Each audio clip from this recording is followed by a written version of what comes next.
Hello everybody, I am Priya, Assistant Professor in Rai University, and today we will start with third lecture of Transfer of Property Act, in which we will dealing with section 5, 6 and 7. Let's start with section 5 of Transfer of Property Act. Here, if you can see the Bare Act, you can see the transfer of property, which means an act by which a living person conveys property in present or future to one or more than one living person, or to himself and to one or more than one living person. So basically, in the Transfer of Property Act, when you see the Section 5 of Transfer of Property Act, the first thing you should consider that there is a transfer between two living person only. Here you can see that living person, the concept. You can also refer the term living person as inter vivos transaction.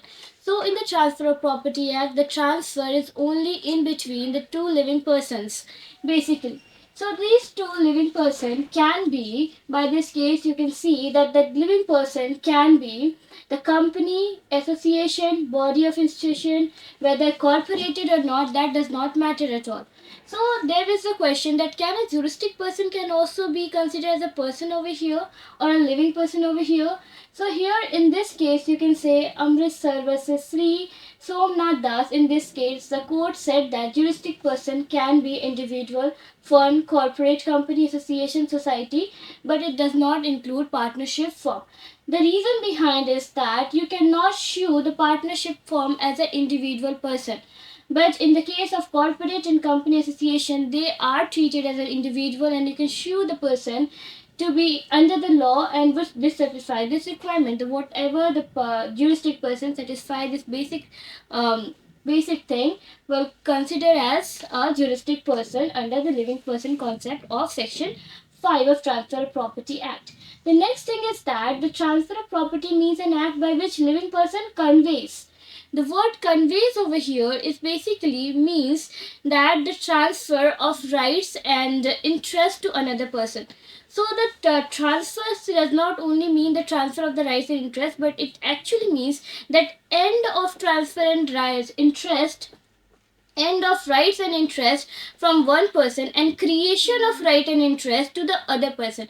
If the right and interest is already present with the other person, then it does not mean the convey in Transfer of Property Act basically. So you can say that the partition does not comes under Transfer of Property Act.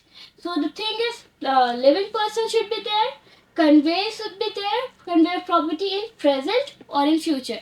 So the convey of transfer or the transfer of a property basically can be in present also, can be in future also. These present and future term is not related with the term property. The property must be in existence on the date when the transfer is actually happening. But the conveyance can be in the future as well. For example, if A is a person wants to transfer his property to B for lifetime, he created the life interest of B and then after B it will transfer to the C.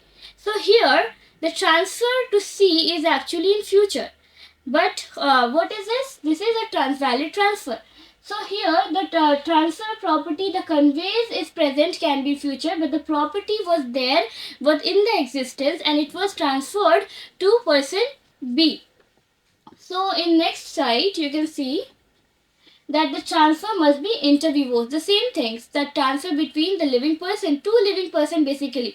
And one thing I actually left over here is that you can transfer the property one living person or to himself as well. How a person can transfer the property to himself? The thing is that the person can transfer the particular property to himself by different capacity.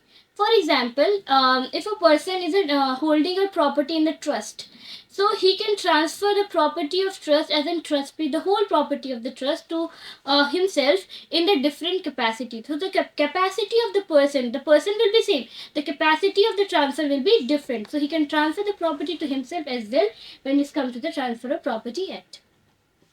So the next thing is that the existence at the time of the transfer. The property must be in existence when the transfer is actually happening. The transfer can be made by a person to himself as well. The transfer must be through a convenience. What is convenience over here? It can be an instrument. We have read about the instrument in the previous lecture. The conveyance can be present as well and future as well. The creation of new title from in the for one person and the extension of the new title from the other person. The next thing is that property must be transferred. So the top property should not be frictionally transferred, but in an actual scenario should be transferred. It can be a constructive transfer as well, or it can be an actual transfer as well. But the property must be transferred. The transfer property may be made to be taken with the immediate effect and take place on the future date as well. So the transfer can be immediate and can be in future. Just like in the example I have referred that there is a transfer to B for a life interest and there is a transfer to C after the life interest will be over to the B, then the property will transfer to the C. So over here what is happening that the effect of transfer to the B is immediate, whereas the effect of transfer to C is in future. Okay. The transfer in the favor of B. Okay, so an example is there. So let's come to the next slide. Is that the person should be competent to transfer. For this we have to refer section 7 of the Transfer of Property Act. Section 7 of the Transfer of Property Act basically deals with the competency of the transferor. It does not deal about the competency of the transferee. So what is there is every person competent to contract. So for this, the competency in the contract, we have to refer section 11 of the Indian Contract Act 1872, where it is written that for the competency purpose, the person should be mature and of sound mind and does not disqualified by law. So the transferor should be of sound mind. Sound mind basically means the person can take a rational judgment, and major, you can refer the General Clause Act for that the person should be above 18 years of age, or 18 years of age can also be referred. And the last thing is that does not disqualified by law itself. So that person can be a competent transferor. Whereas the transferee is not defined, but you can refer section 6 subclause H subclause 3 of Transfer of Property Act for this. You can see that the person must not be legally disqualified transferee. So the legal disqualification basically, for example, you can refer that 136 of Transfer of Property Act actually defines that judges, legal practitioner and the officer connected to the court are disqualified from purchasing actionable claim. They cannot purchase actionable claim. The law actually disqualified them to purchase the actionable claims. So here, over here, you can understand by the example what the legal disqualification basically means. So if a convicted person, they are also legally disqualified to purchase the property basically. So what is the competency? Other competency there is no such competency. So if the person on whose behalf the property is transferred basically, so the transferee can be minor also can be insane person also, and can be a child in mother's womb as well. So the transfer can be of any one of them. So it is done over here. Let's move to the another slide. The properties to which cannot be transferred under the Transfer of Property Act. So basically when we check the section 6 of Transfer of Property Act, in which it was written that what property can be transferred. So every property, what the general concept is, every property can be transferred. But what are the exemptions? So the section 6 are basically in the negative sense, in what criteria property cannot be transferred. What properties cannot be transferred? You can see the first one is chance of an heir apparent. What is the term chance of an heir apparent basically means? So the chance of an heir apparent, you can say that by the property can be come to a person by inheritance. For example, if a father dies, the property will dissolve to son. So before the death of the father, the son cannot transfer the property on his name. This is what the chance of a heir apparent basically means. The next is transfer of easement. So you can see it by the example over here. What the easement basically means, if you can see, there is a place of A house, you can see that there is a house A and there is a house B as well. And you can see the road is passing over here. There is no place for A from here to come out of the house. So B gave him the pass from this road this pass, he will reach the road over here. So this pass will be easement. This part will be easementary right of house A. So what is it? The transfer of easement. So you cannot transfer this right to any other person. Next is restricted interest. There are certain interests which are basically restricted to a individual person only. Example, it can be taken as a widow of a Hindu widow. So he has a right to maintenance, but that right to maintenance cannot be transferred. The widow cannot transfer his right to maintenance to any other person. Next is right to future maintenance.